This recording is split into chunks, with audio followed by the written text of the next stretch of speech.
What if I told you that the number stuck in your head right now, the one you think you need to retire, is completely wrong?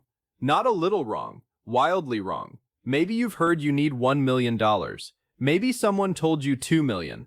Maybe you saw a headline that said $3 million just to retire comfortably, and you closed the tab and thought, well, I guess I'm working until I'm 80. Stop right there. Because today, we are breaking down the real number, the one that actually applies to your life, not some generic magazine average. This is Knox, and welcome back to the channel where we turn confusing finance topics into simple, actionable systems.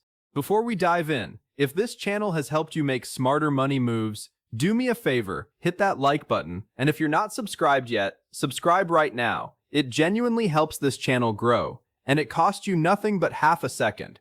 Alright, let's get into exactly how much you really need to retire, and I promise, the answer might surprise you. Let's start by killing the myth. The $1 million to retire number has been floating around since the 1990s. Back then, it might have made sense. Today, it's lazy math. It ignores your lifestyle, your location, your health, and your actual spending. So forget it. We're building your real number from scratch. Step 1. Understand the 4% rule. This is the foundation almost every retirement calculation is built on. The idea is simple. If you withdraw 4% of your total retirement savings every year, adjusted for inflation, your money should statistically last 30 years or more without running out. So here's the formula you actually need. Take your desired annual retirement spending and multiply it by 25.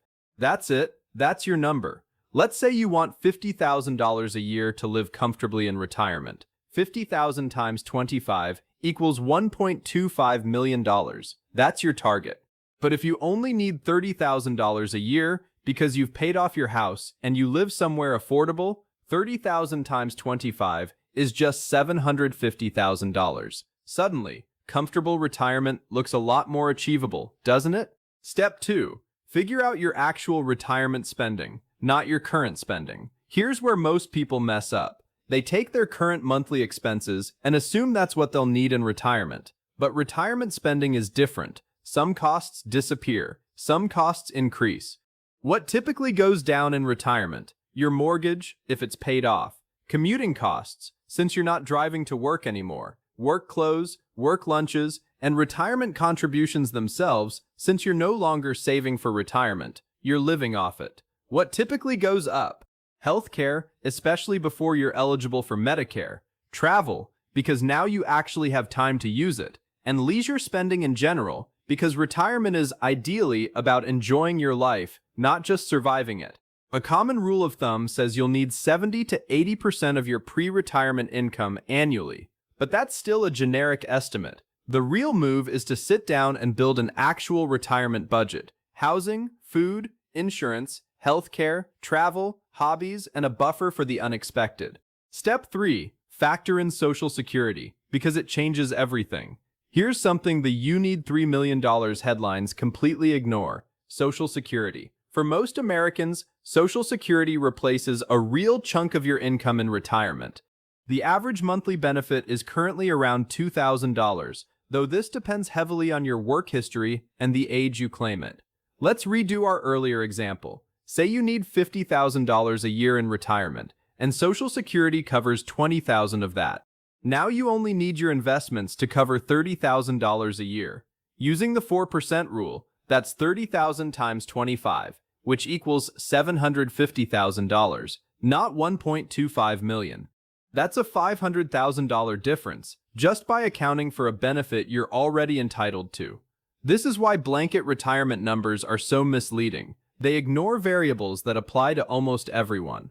Step 4. Understand how location completely changes your number. Where you retire might be the single biggest lever you can pull. Retiring in a high cost of living city versus a low cost of living town can change your required nest egg by hundreds of thousands of dollars.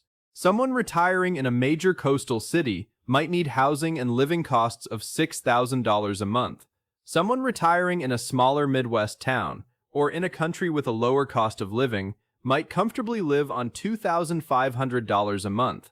Multiply that difference out over 25 to 30 years of retirement, and you're looking at a required nest egg that could be a full $1 million apart, just based on geography. This is why geographic arbitrage has become such a popular strategy.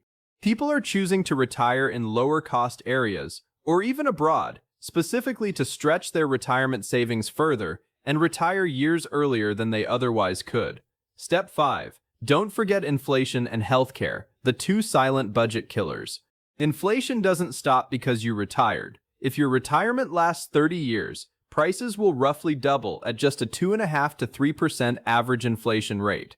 This is exactly why the 4% rule includes annual inflation adjustments. Your withdrawals need to increase every year just to maintain the same purchasing power. Healthcare is the other major variable. Studies estimate that a retired couple may need several $100,000 total just to cover healthcare costs throughout retirement, including premiums, out-of-pocket costs, and long-term care. This number varies widely based on your health, your location, and the age you retire, but it should never be left out of your calculation. Step 6. Use the 3 real retirement number tiers. Instead of one magic number, think in tiers, based on lifestyle. Tier 1. The lean retirement. Around $600,000 to $800,000 invested, paired with Social Security, paid-off housing, and a modest, simplified lifestyle. Tier 2. The comfortable retirement. Around $1 million to $1.5 million invested, allowing for moderate travel, some healthcare buffer, and a lifestyle similar to your working years. Tier 3. The abundant retirement. $2 million or more, allowing for significant travel, gifting to family, upgraded housing, and minimal financial anxiety, even in market downturns. Most people fall into Tier 1 or Tier 2, not the $3 million horror stories the internet loves to scare you with. Step 7. Use FIRE to check your actual progress. Here's a concept that changes how a lot of people think about this entire topic. FIRE. This is the point where you have invested enough money that even if you stopped contributing entirely, compound growth alone would carry your investments to your retirement number by retirement age. This means you don't need to keep aggressively saving forever. Once you hit your FIRE number, you could shift into coast mode, covering your current expenses while your existing investments grow on autopilot. For a lot of people, this happens much earlier than expected, sometimes in their late 30s or 40s, simply because of how powerful long-term compounding really is. Step 8. Run your own numbers today, not someday. Here's your action plan. Estimate your annual retirement spending.